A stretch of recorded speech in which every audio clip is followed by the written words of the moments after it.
welcome to BASECAMP, the best way to start your day. I'm Jack, and I'm really glad that you joined us. BASECAMP is a tool that helps you develop the habit of spending daily time with God, and we are on a journey through the book of Exodus. And last time, we met someone that could be our hero, we think, maybe. This baby survived the demands of the king of Egypt for all of the young baby boys to be killed. He was left in a river, in an ark to survive, and he was found by Pharaoh's daughter. And now, he's chilling in the house of the Pharaoh, being taken care of by his own mother. But, is Moses the hero that we've been waiting for? Maybe, but there's still 38 more chapters to cover in Exodus, so plenty more to discover.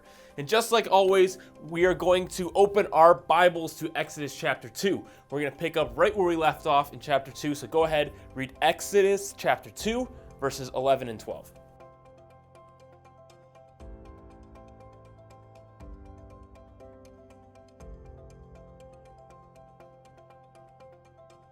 As Moses grows up in Pharaoh's palace, he faces a defining moment. He sees an Egyptian mistreating a Hebrew, and something inside him stirs. He steps in to help, but this choice sets off a chain of events. He sees that his people are being mistreated, and in this moment he makes a decision. He says to the world, I'm not an Egyptian, I am an Israelite, and these are my people that are in slavery. And after seeing this injustice and oppression, he takes the matter into his own hands and he kills the Egyptian. Maybe not the best choice in the world, but let's see what happens in response. Let's keep reading. Go ahead and open your Bibles and read verses 13 and 15 through 15 of Exodus chapter 2.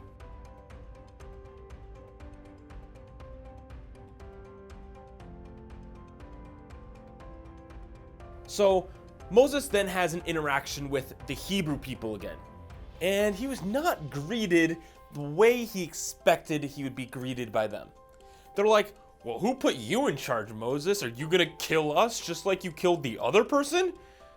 He gets rejected by his own people. And this made Moses feel kind of the way you'd expect, right?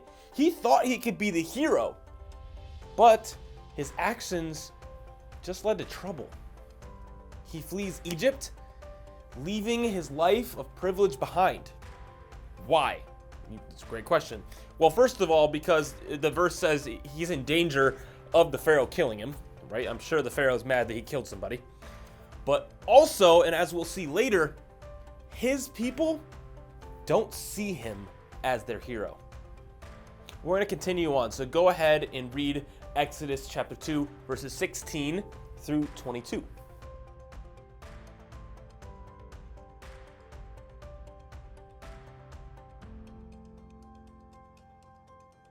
Now, Moses has fled to this new land, and he finds himself there. And he's married to a Midianite, which is part of the land, a Midianite woman, and a father.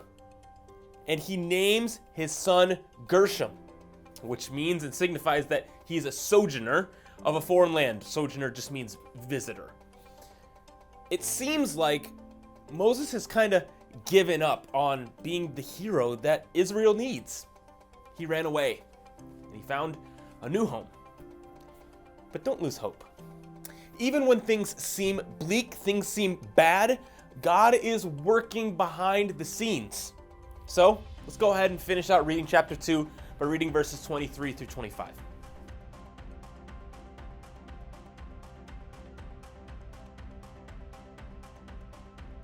So time goes on. The king of Egypt dies, and the opening of a new chapter in the story begins. The Hebrew people have been suffering, but they've also been crying out to God for help. Their prayers set something incredible in motion. God hears their cries and remembers his promise to Abraham that we've talked about, Isaac and Jacob, the sons of Abraham, and sees the people of Israel. He knows their pain. And this is the turning point of our story. We find out who our hero is. And the hero is not Moses or any human. It's God himself.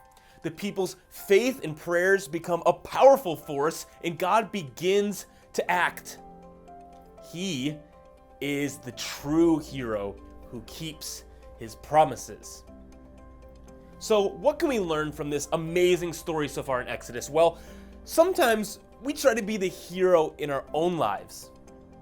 But we need to remember that God is the ultimate hero. He hears our prayers, and even when we face the powerful enemies or difficult situations that life throws at us, he is the hero. Just like Moses, we may face challenges and setbacks in life, but God is always at work fulfilling his promises. Our role is to have faith, just like the people of Israel did when they cried out to God. And remember that in the bigger story of the Bible, Jesus is the ultimate hero. He came to save us from sin and bring us back into relationship with God. So, as we navigate the ups and downs of life, let's trust in God and walk by faith. Well, that's it for today's adventure. Have a great day, and we'll see you back here soon for another episode of BASECAMP.